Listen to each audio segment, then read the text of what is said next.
बिस्मिल्लाहिर्रहमानिर्रहीम। अस्सलाम वालेकुम। QNN टीवी USA की जानिब से आबिद हुसैन आपकी खिदमत में हाजिर है। आज हमारे मेहमान हैं सज्जाद बलोच साहब, जिनको हमने दावत दी है। ये रिसेंट जो इलेक्शन हुए हैं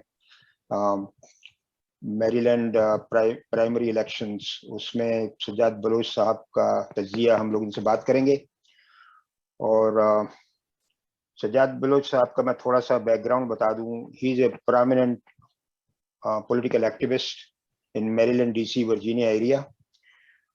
ये ज़्यादा कम्युनिटी ऑर्गेनाइजर हैं हमारे पाकिस्तानी कम्युनिटी के, और कम्युनिटी बिल्डर, और आल्सो ए प्रोमिनेंट बिजनेसमैन। तो सज्जाद बलोच साहब, वेलकम टू आवर शो। आपसे मैं गुजारिश करूंगा कि जो रिसेंट अभी इलेक्शन हुए हैं पिछले हफ्ते, 2 हफ्ते पहले, उनके ऊपर ज़रा अपनी राय का इजहार करें, और फिर उसके बाद स्टेप बाय स्टेप हम लोग बात करेंगे नेशनल लेवल की जो पोजीशंस थी कैंडिडेट्स, जैसे गवर्नर का है, अटॉर्नी जनरल है, कंट्रोलर है। उसके बाद हम लोकल लेवल पे आ जाएंगे, और उसके बाद फिर हम साउथ एशिया के जो कैंडिडेट्स रन कर रहे थे इस दफ़ा मुख्तलिफ डिस्ट्रिक्ट्स में, तब फिर हम उनके ऊपर बात करेंगे। तो सज्जाद साहब, अगर आप उसके ऊपर नेशनल लेवल पे, अगर आप गवर्नर के जो कैंडिडेट्स हैं उनके ऊपर कोई बात करना चाहेंगे। मिसाल के तौर पे पीटर फ्रेंचॉर्ट थे, वेस्ट मूर थे, ये इनमें से जिन्होंने लीड ली है। मतलब वेस्ट मूर पहले लीड ले रहे हैं इस वक्त, लेकिन पीटर फ्रेंचॉर्ट का भी बड़ा चर्चा सुना था। तो उसके बारे में आपकी क्या राय है? बिस्मिल्लाहिर्रहमानिर्रहीम। व तो इज़्ज़ो मंतशा व तो ज़िल्लो मंतशा इन्नल्लाह अला कुल्लि शैइन कदीर। सबसे पहले QNN टीवी का शुक्रिया कि उन्होंने मौका दिया कि मैं भी अपनी राय का इजहार कर सकूं। तो आपका थैंक यू, आपकी पूरी टीम का बहुत शुक्रिया। और आप बहुत काम कर रहे हैं मैरीलैंड कम्युनिटी के लिए, तो आपका चैनल इंशाल्लाह मजीद तरक्की करेगा। आपकी जो हमें फीडबैक आती है बहुत अच्छी है। तो हाल ही में जो पीछे इलेक्शन खत्म हुआ गवर्नर का, उस पर मैं अपनी राय दूंगा आपको, और बताऊंगा कि इसमें जो हमारी साउथ एशियन कम्युनिटी थी, जो हमारी पाकिस्तानी कम्युनिटी थी, वो किस तरह इन्वॉल्व थी। जो रेस में सबसे पहले जो इन्वॉल्व थे, पीटर फ्रेंचो, वो हमारी कम्युनिटी में बड़े पॉपुलर हुए, और हमारे कुछ नाम नहाद जो हमारे चैंपियन अपने आप को सियासत को समझते थे, वो उनके साथ चले और अपने आप को उनके साथ एंडोर्स किया, जिसमें मुझे जाती तौर पे ये महसूस हुआ कि कम्युनिटी ने एक बहुत बड़ी कसीर रकम डॉलरों में जो फंड रेजिंग की शक्ल में उस पर इन्वेस्टमेंट की थी, वो डूब गई। तो इसका ब्लेम तो उन सोच पे आता है जिन लोगों को भी पता ही था कि अभी तो रेस स्टार्ट हुई है, कौन कौन से लोग आएंगे, लेकिन उन्होंने स्मॉल बिजनेस कम्युनिटी की बहुत बड़ी रकम जो है ना, वो जाया कर दी। पीटर फ्रेंचो जो आ रहे थे, लेकिन जो लोगों की राय थी, वो शुरू में तो लोगों के साथ अटैच हुए, लेकिन उसके बाद उनका जो था नंबर ऑफ गेम, वो बहुत कम होती रही। और इलेक्शन डे पे जो हमारे नए जो गवर्नर के कैंडिडेट है, वो वेस्ट मोर बहुत आगे हैं लीड में से, और मुझे उम्मीद है कि वो विन करेंगे। इसलिए हमारी साउथ एशियन कम्युनिटी, हमारे लोगों को थोड़ी सी पॉलिटिकल सोच भी रखनी चाहिए। सिर्फ जाती ताल्लुकात की वजह से कम्युनिटी का जो पैसा है वो जाया नहीं करना चाहिए था, जिसका मुझे बेहद अफसोस हुआ। वो पैसा अगर कम्युनिटी के किसी फलाह के काम में खर्च करते तो बहुत अच्छा होता, और सियासत में जरूर करते, लेकिन उस चीज पे करते जिसका हमें आके कल को थोड़ा सा कम्युनिटी को भी और सियासत में भी कोई बेनिफिट ले सकते। लेकिन ये उनका फैसला नाहित ही अहम करना था जो उन्होंने उसके साथ किया, और मैं जाती तौर पे इसकी पुरजोर मजम्मत करता हूँ। ये आपने ये बड़ा अच्छा पॉइंट रेस किया है। ये बात कई दफा लोगों ने, जो डिस्कशन होती है हमारी कम्युनिटीज में डिफरेंट लोगों के साथ, या डिनर टेबल पे घरों में भी यही बात होती है कि बहुत सा पैसा जाया किया इस फंड रेजिंग में, गवर्नर की रेस में। बहुत खासतौर से स्मॉल बिजनेसेस जो है हमारे, उन लोगों ने प्रेशर में आके। तो कोई आइडिया है कि कितना पैसा इन लोगों ने इन्वेस्ट किया होगा फर्स्ट कैंडिडेट? कुछ एग्जैक्ट फिगर तो नहीं होती, लेकिन जो ये लोग करते, ये तकरीबन 1.5-2 लाख डॉलर के करीब होगा मेरे अंदाजे के मुताबिक जो था। और बस आप ऐसा महसूस करें कि एक लॉस हुआ इसमें, पाकिस्तानी स्मॉल बिजनेस कमेटी को बहुत बड़ा लॉस हुआ। मतलब यहाँ मैरीलैंड, वर्जीनिया, DC मिलाकर आप कह रहे हैं 1.5 से 2 लाख? नहीं, ये जो गवर्नर है ये सिर्फ मेरीलैंड की थी। अच्छा अच्छा। वर्जीनिया अलग गवर्नर है, ये मेरीलैंड स्टेट का मामला था, तो ये सिर्फ मेरीलैंड स्टेट का था। लेकिन जब ये लोग फंड रेजिंग करते हैं, जो तो ये तो हर तरफ से लोग डोनेशन तो जी, कहीं जो कहीं कहीं से सोशल भी आ लोग सकता होते हैं, जो पॉलिटिकल लोग होते हैं, वो हर जगह अपनी है। इन्वॉल्वमेंट जी करते जी। हैं और अपनी उसमें पहचान, अपनी उसमें शनाख्त शो करते हैं। तो मेरा कहने का मकसद क्योंकि यही है कि मेरा तल्लुक मैरीलैंड स्टेट से था, मैं मैरीलैंड में हूँ, लिहाजा जी मुझे जी इस चीज का बड़ा इफेक्ट आ रहा था कि यार हमें पॉलिटिकल सोच रखनी चाहिए, हमें देखना चाहिए कि हमारे इर्द गिर्द जो बाकी कैंडिडेट आ रहे हैं वो कहाँ से आ रहे हैं और उनका सियासी कद काट कैसा है, हमें उनको भी देख के चलना चाहिए था। तो हमने ये देखा कि वेस्टमोर को बहुत कम सपोर्ट मिली अपनी कम्युनिटी की तरफ से, लेकिन वो जीत जी गए। जी, इसमें इसमें इसमें कोई शक नहीं, लेकिन उसने बहुत ज्यादा लीड ली है। जी जी और वो अगले जो इलेक्शन आएंगे अक्टूबर नवंबर में, उसमें होपफुली कि वो विन करेंगे गवर्नर की रेस। जी। उसके बाद कंट्रोलर भी आपके ख्याल में जो जिसके ऊपर अपनी कम्युनिटी में पैसा लगाया गया या डोनेशन ज्यादा दिए गए कंट्रोलर को, वो आपके ख्याल में सही पोजीशन जो आई है वो सही है, वो कंट्रोलर जो इस वक्त विन किया है? देखें, कंट्रोलर तो चलो एक नॉन पॉलिटिकल होता है, वो सारी कम्युनिटी का होता है, लेकिन अब वो जो आगे आ रहे हैं, वो जो आगे ना, मैं चाहता हूँ कि अब वो बेहतर काम करें, जो हमारी कम्युनिटी है, जो मेरीलैंड की कम्युनिटी, उसके लिए बेहतर काम करें।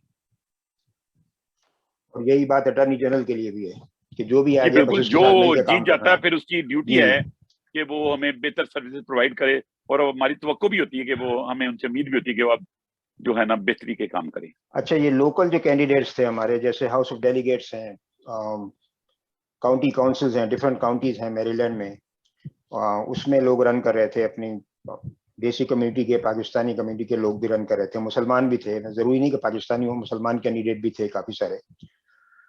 तो अब हम बात करेंगे जो बहुत मोस्टली टॉक अबाउट डिस्ट्रिक्ट हैं 44, जिसमें हमारे मुसलमानों की आबादी काफी ज्यादा है, पॉपुलेशन। और मंटगमरी काउंटी में भी है, ये बाल्टीमोर काउंटी की मैं बात कर रहा हूँ, 44 की, 44 बी डिस्ट्रिक्ट। इसमें जो दो कैंडिडेट हमारे, दो खवातीन रन कर रही थी, शाजिया शाह और आयशा खान। तो इनके ऊपर थोड़ा रोशनी डालिए, क्योंकि इसकी काफी बातें होती हैं हमारी कम्युनिटी में कि जो हार गए उनको हारना नहीं चाहिए था, और वोटों की लीड जो है वो इतनी नहीं है जितनी होनी चाहिए थी, वगैरह वगैरह। आप जरा अपनी रोशनी डालिए, आपका क्या तजज़िया है इस बारे में? देखें, जो 44 बी डिस्ट्रिक्ट है वो बाल्टीमोर में आता है, ठीक है, नंबर एक बात। और जो यहाँ पे हमारे कैंडिडेट तीन कह लें आप, जो हमारा सेनेटर के लिए भी रन कर रहा था, वो पाकिस्तानी मुस्लिम कैंडिडेट जो रन कर रहा था, वो सेनेट के लिए रन कर रहा था। उसके अलावा जो नीचे दो डेलीगेट की सीट थी, उस पर पाकिस्तानी दो खवातीन इलेक्शन लड़ रही थी। जो एक तो उसमें ये कह लें कि वो पुरानी थी, वो ऑलरेडी 4 साल या 5 साल से ट्राई कर रही थी डेलीगेट के लिए, और वो एक सीट उनके पास और भी थी, जो आप कह लें कि वो सेंट्रल कमेटी होती है। जी तो इस दफा उन्होंने वो सेंट्रल कमेटी की सीट भी लूज कर ली, क्योंकि उनकी कोई प्रोग्रेस, उनकी कोई कम्युनिटी में कोई बातें नजर नहीं आई। जो उनको जीतने बाद करना चाहिए था, वो जाती नमूदो नुमाइश के अलावा उन्होंने कोई कम्युनिटी के लिए, कोई वेलफेयर के लिए काम नहीं किया, जिसकी वजह से कम्युनिटी ने सेंट्रल कमेटी के लिए, अब जो नई हमारी जो लीडर आई हैं, जिसको आप कह लें कि वो काम करेंगी, वो शादिया शाह को उन्होंने एक्सेप्ट किया और वोट दिया, और वो सेंट्रल कमेटी काफी वोटों से सेंट्रल कमेटी की वो रुकन मुंतखब हुई है। और उम्मीद है कि वो ऐसी गलतियां नहीं करेंगी जो साबका कमेटी की रुकन कर रही थी, और वो अपनी जो एबिलिटी है उसको प्रॉपर शो करेंगी, ताकि वो आगे चल के डेलीगेट के लिए, सेनेटर के लिए भी कैंडिडेट शो करें। और मेरी तवक्को है कि वो अपनी सियासी शऊर को बुरे कर लाते हुए बेहतर कारकर्दगी करेंगी कम्युनिटी के लिए, डिस्ट्रिक्ट 44 बी के लिए, अपनी सियासी जो है उनकी सोच, उस पर काम करेंगे। और अगला फ्यूचर, अगर वो इस पे काम रही, तो उनका फ्यूचर इंशाल्लाह आगे बेहतर होगा, और वो आगे बेहतर चल के कम्युनिटी की बेहतर खिदमत कर सकेंगे। जी माशाल्लाह, उन्होंने सबसे ज्यादा वोट हासिल किए हैं। सबसे ज्यादा से मुराद first time in our South Asian community history, central committee में जो हाईएस्ट वोट उन्होंने हासिल किए हैं, 6,239, 6,239 votes in central committee. That's not a bad number really, looking at जी her जी, first उनको time. देखें, उनको डिस्ट्रिक्ट 44 बी की साउथ एशियन और जितनी भी 44 बी की कम्युनिटी, उन्होंने उनको भरपूर सपोर्ट किया, और वो समझते थे कि ये इसके अहल हैं, इसके काबिल हैं, और वो ये सीट जो ना बेहतर तरीके से चला सकेंगी। क्योंकि जो इससे पहले कैंडिडेट थे, उन्होंने कोई भी ऐसा काम नहीं किया जो कम्युनिटी के लिए या साउथ एशियन कम्युनिटी के लिए या डिस्ट्रिक्ट 44B के लिए अहम, और लिहाजा अवाम का जो फैसला होता है वो बेहतर होता है हमेशा। और इसमें एक चीज मैं मेंशन कर दूं कि ये 6,239 वोट जो हैं, इसमें साउथ एशियन कमेटी के वोट बमुश्किल 200 से 300 के दरमियान होंगे। ये सारे ज्यादातर जो वोट हैं ये जनरल पब्लिक के हैं, और इसमें कॉकेजन भी हैं, अफ्रो अमेरिकन भी हैं, और सारी डिफरेंट माइनॉरिटीज हैं। तो ये सब की मुश्तरका एक फैसला है। वो ये लोग बाज़ औक़ात ये समझते हैं कि जी ये बस पाकिस्तानियों के वोट हैं। ऐसा कुछ नहीं है, पाकिस्तानियों के वोट तो बहुत कम है, मतलब लेस देन 300 अपने डिस्ट्रिक्ट में। तो इसके अलावा जी बिल्कुल आपने बजा फरमाया। अब वो जो है ना, वो 44 डिस्ट्रिक्ट में जितने भी हमारे रहने वाली कम्युनिटी है, साउथ एशियन, अमेरिकन, जितनी भी हैं, वो उन सब की नुमाइंदा हैं। तो वो अपनी पार्टी के लिए बेहतर काम करेंगी, तो उनका फ्यूचर आगे उन्होंने खुद फैसला करना है कि उन्होंने काम करके आगे बेहतर तरीके से आना है, और हमें भी आगे चल के एक अच्छी लीडर और एक अच्छी डिस्ट्रिक्ट 44B में जो है ना लीडरशिप मिल जाएगी। और आपने जिक्र किया इलियास चौहान साहब जो सेनेटर के लिए रन कर रहे थे, तो उन्होंने वैसे तो लूज किया, लेकिन उनके बारे में आपका क्या ख्याल है? देखें, सबसे पहले तो ये होता है कि हम जो साउथ एशियन खुसूसी पाकिस्तान के लोग हैं वो सियासत में आ रहे हैं, उनका ये स्टेप इंतहाई काबिल कदर है कि उन्होंने सबसे पहले तो आने का इलेक्शन में फैसला किया। और देखें, एक सिटिंग कैंडिडेट अमेरिका में होता है, जो एक सिटिंग कैंडिडेट हो वो ऑलरेडी पार्टी में एक 4 साल 5 साल या 10 साल से वर्क कर रहा था, तो उसकी पॉपुलैरिटी, उसकी हमदर्दियां लोगों के साथ ज्यादा होती हैं। इलियास चौहान साहब जो अभी आए थे, फर्स्ट टाइम उन्होंने ये इलेक्शन कंडक्ट किया, तो इंशाल्लाह उन्होंने बड़े अच्छे वोट लिए और लोगों में अपनी एक पहचान कराई। अब लोगों ने देखा, उनकी वर्किंग देखी, उनसे एक राब्ता हो गया, तो वो मजीद चल के आगे वो भी इंशाल्लाह कामयाब होंगे। तो एक स्टेप लेना चाहिए हमें पाकिस्तानियों को, सियासत में इन होना चाहिए, नई जनरेशन को आना चाहिए, ताकि एक रास्ता खुले। इससे हमें यंग जनरेशन को एक रास्ता मिला, लोगों को एक सोच हुई कि हम भी जो अमेरिकन पॉलिटिक्स है उसमें हिस्सा ले सकते हैं। तो उन्होंने एक जो दरवाजा है ना वो सियासत का खड़काया, उसको खोला है, और कम्युनिटी के लिए, साउथ एशियन पाकिस्तान कम्युनिटी के लिए एक जो मशले रहा है उन्होंने कायम किया है। जी, एक बहुत बड़ी बात है कि लोगों में शऊर पैदा हो रहा है सियासत में हिस्सा लेने का, अमेरिकन पॉलिटिक्स में आने का। सेकंड जनरेशन और थर्ड जनरेशन, जो न्यू जनरेशन है, इनको तो हम लोगों को सपोर्ट करनी चाहिए, और नए जो लोग हैं, यंग लोग, इनको आना चाहिए सियासत में आइंदा के लिए।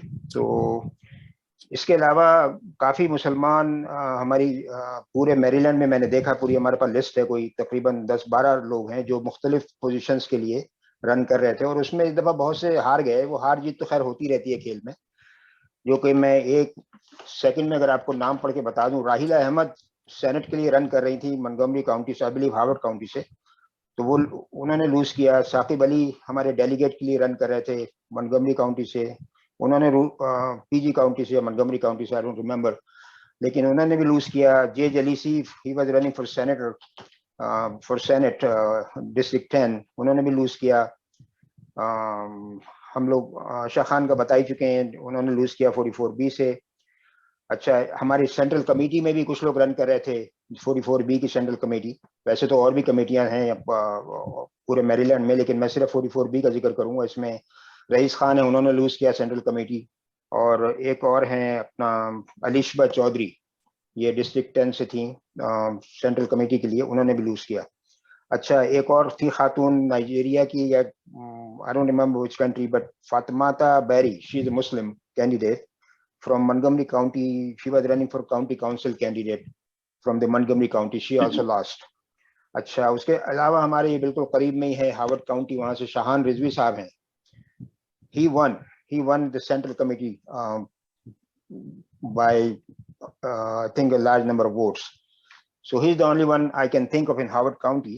में कुछ और भी लोग होंगे जिनकी पूरी लिस्ट मेरे पास नहीं है इस वक्त, लेकिन ये कि कहने का मतलब ये है कि मुसलमानों का पार्टिसिपेशन इस इलेक्शन में बहुत अच्छा रहा है।